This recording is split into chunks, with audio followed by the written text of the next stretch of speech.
It's now 48 hours after that brawl and the gouging incident at the end of the Galway Armagh championship match in Croke Park.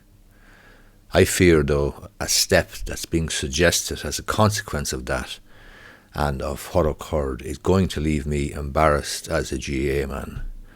I've been a GAA man for over 50 years, but the suggestion put forward by many, including a former president of the GAA, Liam O'Neill, on RTE1 yesterday, that the two teams in Croke Park should be made use the dressing rooms on opposite side of the stadium is, quite frankly, embarrassing. It's an admission that GAA players, and by extension the wider GAA family, are so unruly, so ungovernable, so barbaric, so lacking in discipline, so incapable of adhering to the rules that they cannot use the dressing rooms on the same side of the pitch.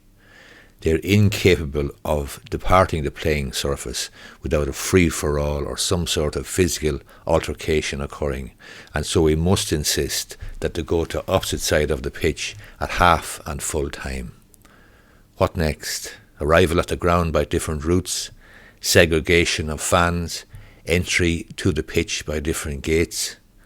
As Colm O'Rourke has observed this morning, I saw on RTE, some of the Facebook or somewhere, soccer players and rugby players can walk off the pitch on the same side at the same time without beating the heads off one another.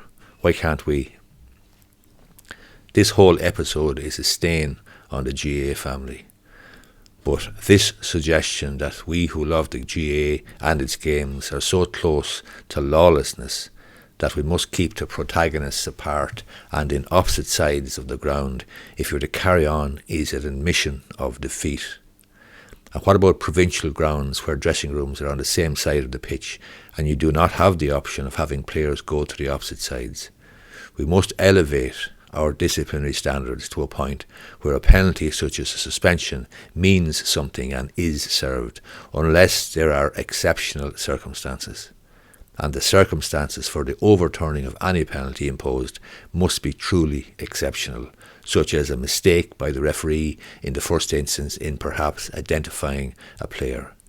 If we don't, rugby people and soccer people can shake their head and tut-tut and say we were right all along, bog ball, etc., etc. Is that what we want?